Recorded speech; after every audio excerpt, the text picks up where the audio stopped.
Hi, friends. So normally we would read this in our small groups in class together, but because your day 2 of the Orange Station is at home, I created a video of me reading it to you. So now you can hear it, someone else read it to you, and you've also read it yourself. So now you're getting it two different ways, whether you're someone who learns by reading or someone who learns by listening. This is part of our marking the text strategy, and this is why we read it two different ways. So here we go. The Africa you haven't heard about. Why Africa is no longer the disaster zone many Americans think it is. Africa gets a bad rap.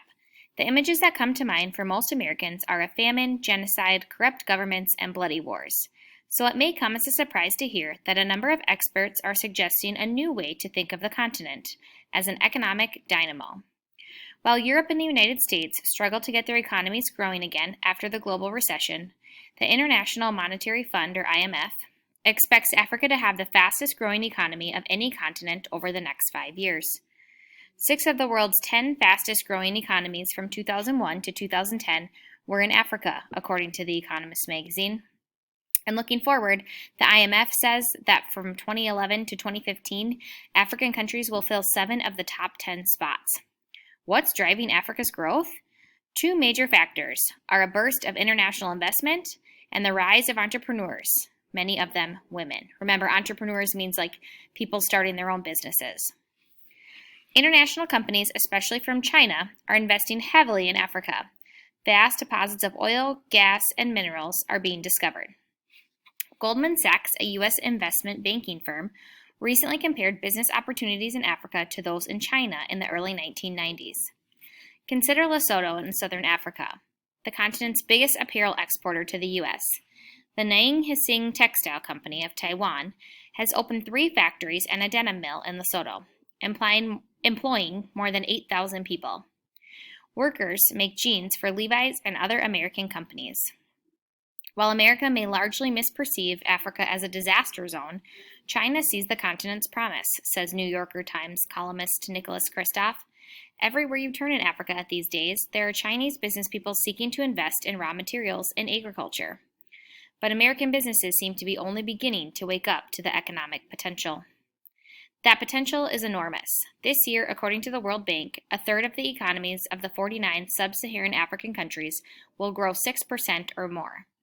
And the number of Africans living in poverty has fallen roughly 10 percentage points, from 58% to 48% over the past decade. Another factor in Africa's new growth is the surge in female entrepreneurs. According to the World Bank, the rate of female entrepreneurship is higher in Africa than in any other region of the world.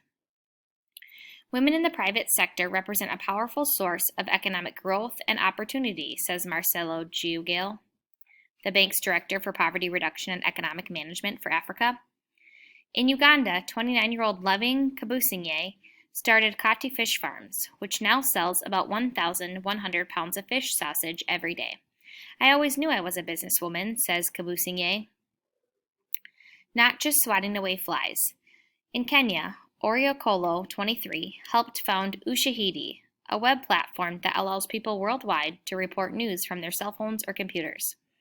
Their reports are immediately uploaded to an online interactive map so people can get instant updates. Ushahidi, which means testimony in Swahili, has changed the game in real-time tracking of emergency events via cyberspace.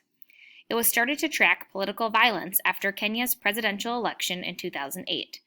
It's since been used to track the 2009 outbreak of swine flu, the 2010 earthquake in Haiti, and the 2011 earthquake and tsunami in Japan. Bethlehem Talahun, 33, found her shoe company, Soul Rebels, in 2004 in Addis Ababa, the capital of Ethiopia. The business began with a handful of artisans making sandals in her grandmother's house and has grown into a multi-million-dollar company that sells fashionable footwear internationally. Soul Rebels now employs about 100 workers, and it recently opened a flagship store in central Addis Ababa. With each pair of shoes, Talahun says, she seeks to change people's minds about Africa. Soul Rebels has become one of Africa's best-known shoe companies, with its products advertised in hip Western magazines. In 2012, Talahun was named by Forbes magazine as one of 100 women to watch. There's an urgent need, she says, to create more African-owned brands delivering world-class products to the global market, to drown out the longtime image of Africa as a place of poverty and despair. Let's face it, Tilahun says, it's pretty hard to convince someone to buy what you're selling when someone else has convinced them that you are solely occupied with swatting away flies from your face. A continent goes mobile. The next Angry Birds or Instagram just might come from Africa, where a new breed of innovative apps is sprouting up to serve local needs. iCow helps farmers predict birth rates for calves, and M-Pedigree checks pharmaceuticals to see if they are a counterfeit, a big problem in Africa. It's just one of the ways the world's poorest continent is making great strides. Africa has lagged in technology, but it's now home to about 700 million cell phones, making it the largest mobile market after Asia. Basic non-touchscreen phones are linking even the poorest people from remote villages who once walked miles to communicate. There's still a long way to go. Only 16% of Africans have web access, the lowest rate in the world. But things are changing pretty dramatically. According to one South American techie who recently spoke to The Guardian in London, there are 5 to 9-year-olds today who by the time they are 20 will have technology so embedded that the old Africa won't exist for them.